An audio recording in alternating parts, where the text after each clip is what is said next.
Hi friends, मैं नयन the exam top channel में आपका स्वागत करता हूं।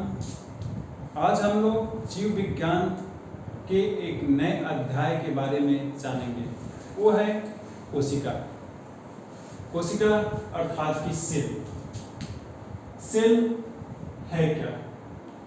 जितने भी जीवधारी होते हैं, पादप हो या जंतु, अति सूक्ष्म जीवधारियों को केवल छोड़ करके सबका शरीर, सभी जीवधारी किसी न किसी कोशिका से बने होते हैं। अर्थात कि जीवन की मौलिक इकाई कोशिका है। Cell is the fundamental unit of life. कोशिका को जीवन की मौलिक इकाई कहा जाता है। अब ये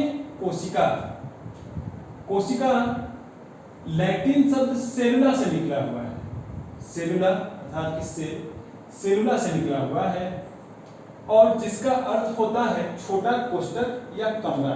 छोटा कोष्ठक या कमरा। इस कोशिका की खोज का इतिहास, कोशिका का इतिहास सूक्ष्मदर्शी के इतिहास से जुड़ा हुआ है। क्षणिक सूक्ष्मदर्शी के इतिहास से जुड़ा हुआ है, क्योंकि 1664 ईस्वी में ब्रिटिश वैज्ञानिक थे जिनका नाम था रॉबर्ट हुक। इन्होंने माइक्रोस्कोप की खोज की। इन्होंने कंपाउंड माइक्रोस्कोप की खोज की और खोज करने के बाद से 1665 ईस्वी में इन्होंने बोतल के कार के एक स्लाइड को लिया और उसका इन्होंने इस सूक्ष्मदर्शी से अध्ययन किया। जब अध्ययन किया तो इन्होंने पाया कि ये जो कार का टुकड़ा है, जो इसकी स्लाइड है, इसमें मधुमक्खी के छत्ते के कोष्ठक जैसे संरचना दिखाई दे रही है और इसी कोष्ठक को नाम इन्होंने कोशा दिया, सेल दिया। अर्थात कि सूक्ष्मदर्शी के खोज के बाद ही कोशिका की खोज संभव हो सकी। कोशिका एक खोजकर्ता कौन हो गए? Robert Hooke. अब हम लोग देखते हैं कि जीवित कोशिका एक खोजकर्ता कौन है। जीवित कोशिका एक खोजकर्ता एंटोनी वान लीवेनहॉक है। इन्होंने दांत की खुरचनी का अध्ययन किया और उसमें भी इन्होंने कोशा जैसी आकृति पाई, कोष्ठक पाया। तो जीवित कोशिका एक खोजकर्ता जीवित कोशिका एक खोजकर्ता एंटोनी वान लीवेनहॉक और कोशिका एक खोजकर्ता रॉबर्ट हुक। कई बार एक कंपटीशन में पूछ चुका है। अब कोशिका सिद्धांत किसने दिया? कोशिका सिद्धांत 1839 ईस्वी में स्लाइडेन, जो कि वनस्पति शास्त्री विज्ञानी थे और जर्मन के निवासी थे, और 1839 ईस्वी में स्वान, जो कि जर्मन निवासी थे और ये जंतु विज्ञानी थे, इन्होंने 1839 ईस्वी में, अर्थात इन दोनों ने मिल करके कोशिका सिद्धांत दिया।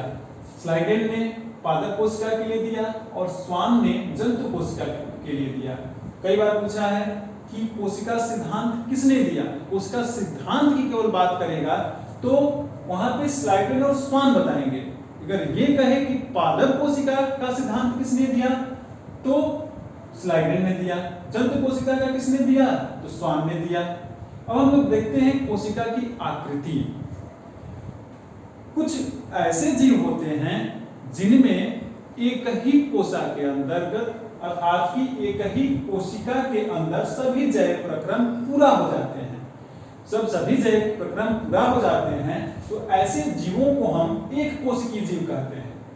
ऐसे जीवों को हम एक कोशिकीय जीव कहते हैं, अर्थात कि इनकी शरीर एक ही कोशा से बनी होती है, जैसे अमीबा, पैरामीशियम, जीवाणु इत्यादि। लेकिन कुछ ऐसे भी जीव होते हैं जिनमें एक से अधिक कोशिका पाई जाती है, उन्हें बहुकोशिकीय जीव कहते हैं।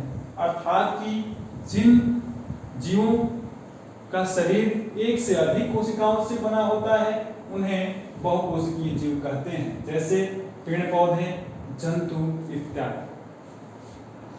अब आगे हम लोग देखते हैं कि अभी तक ज्ञात सबसे छोटी कोशिका कौन सी है। तो अभी तक ज्ञात सबसे छोटी कोशिका माइक्रोप्लाज्मा है। माइक्रोप्लाज्मा सबसे छोटी कोशिका है। कई बार पूछा है सबसे छोटी कोशिका कौन है, माइक्रोप्लाज्मा 0.1 माइक्रोन।